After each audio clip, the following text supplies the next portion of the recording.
Phase 4, Grow. Workshop 12, Marketing Campaign Planning. In this section, we'll look at what is a marketing campaign, marketing tools and resources, spend, as well as measurement and review.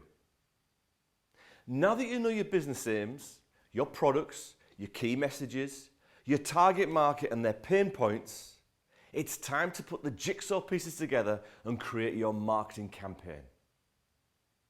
So what is a marketing campaign? We've defined marketing as having the right product at the right price, at the right place and the right time. Now it's time to look at how you will actually put your marketing into action.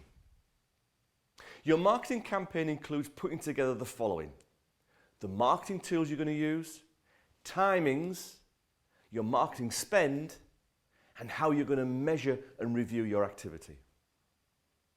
Let's look at marketing tools first. These are the communications channels you choose to deliver your marketing activity. Look at the image on the slide. This diagram shows some of the most commonly used tools. You can see that we have your website and social media presence at the center. And this is because this is the #1 place your target market will go to find out more about you. Remember, the stage of the sales funnel where the audience comes to educate and evaluate. The image also combines online and offline communications channels. The marketing tools that you will use will depend largely on your business, your aims, and your target audience. Remember we discussed those in previous workshops? So how do you decide which marketing tools are most useful? Of course, you don't have unlimited time and money to spend on trying out every marketing tool to see what works. So we're going to look at the most important ones for your business and show how you can plan an effective campaign that translates into a profitable business model. First of all, remind yourself of your business aims and your target market. Keep those clear in your mind. Have a look on the slide now and you can see the tools that we can choose. We're first going to look at brand identity.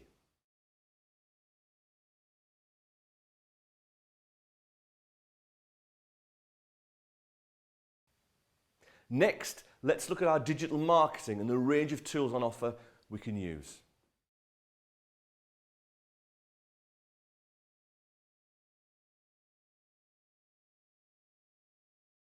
Next, we have print marketing. This is your offline materials that will need to be designed and printed.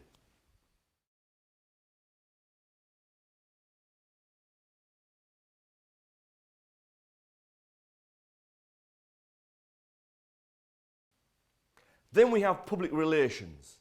This is where we're making contact with the media, whether it's the trade or your newspapers, as well as networking and word of mouth.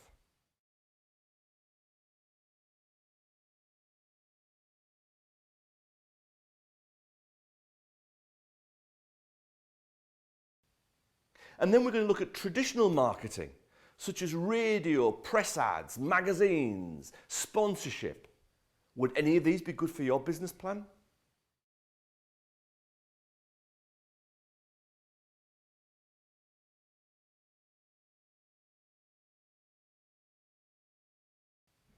Okay, now it's over to you to create your marketing tools. You'll see we've created a chart. And for each tool and channel, we want you to score and decide whether this is right for your marketing plan. Now it's over to you to decide which tools we've talked about will be useful for your business.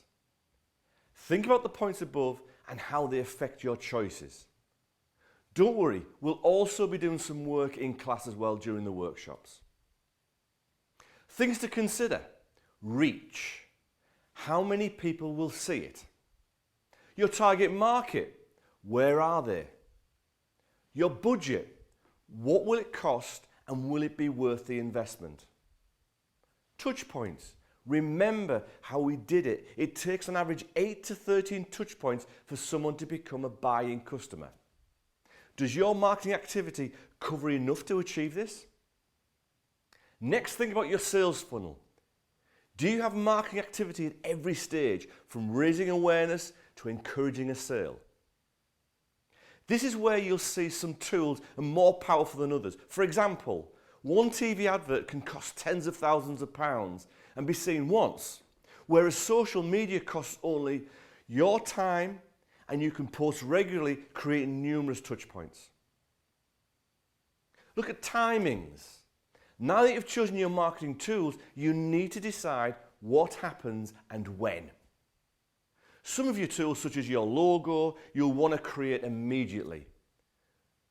Others may be useful to wait further down the line, such as press release once your business is established and has plans to share. Some will be ongoing, such as social media. Here's a tip. Many businesses create a content calendar to give them a schedule of what content, including blogs and videos, they will release and when. Now it's over to you. Refer back to your chosen marketing tools and put timings against when they'll be created. It may be worthwhile creating a Gantt chart to show when each activity starts and ends. Resources. There are free resources available to help you plan your marketing. A full list is available on the MicroBiz website. But have a look at the slide for some of the main free marketing tools that you can use.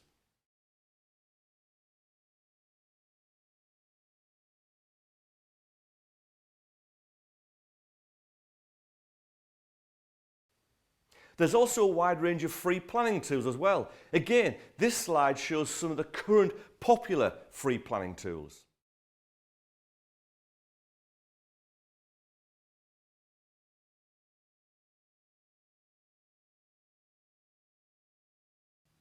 Okay, now we're going to look at spend. We'll look at accounting, cash flow and financial planning in future workshops. Today though, we'll give a brief overview on your marketing campaign spend. We're going to look at how to set a budget, monitor regular, measure your return on investment, and then evaluate and adjust as necessary. So, setting a budget. First of all, you need to set a budget. It's okay if this is a low budget initially. You can always increase it when you see what works and what doesn't. You'll have to monitor regularly. Keep a close eye on what your spend is and what it's achieving. Is the tool or channel you're using driving traffic to your website? Did that radio advert result in any inquiries? Next, you'll need to measure your return. Your return on investment is how much money you make compared to the money you spend. Of course, the aim is to make as much money as possible and spending as little as possible. Evaluate and adjust as necessary. Give your campaign time to show results. Nothing happens overnight. But if you find that certain tools just aren't working for your business, eliminate them and decide where your money and efforts should be better spent. Now we're going to look at measurement and review. Measurement and review is an ongoing process in marketing. As we touched on above, you should continually assess what works and what doesn't, and adjust your tools as needed. But beware that a marketing campaign is greater than the sum of its parts. Not every marketing activity will have a direct, measurable response, such as the activities that exist to raise awareness. These are extremely hard to measure, and it may appear they don't generate a return, but it's only once a customer has passed this stage of the funnel that they can progress to the next. Okay, we're now going to look at the different ways you can measure your marketing campaigns. We've already looked in detail at Google Analytics, which will soon become your best friend in measuring your website. Okay, look at this first slide. This is how we can measure awareness.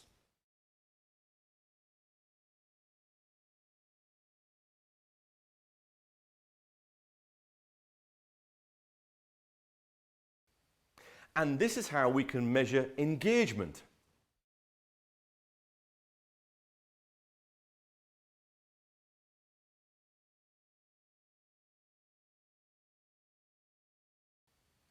This slide shows how we can measure education.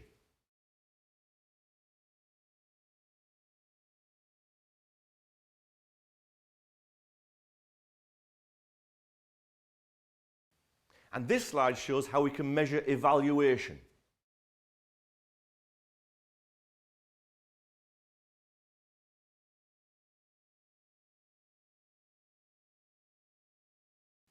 And finally, the all-important, this is how we can measure sales.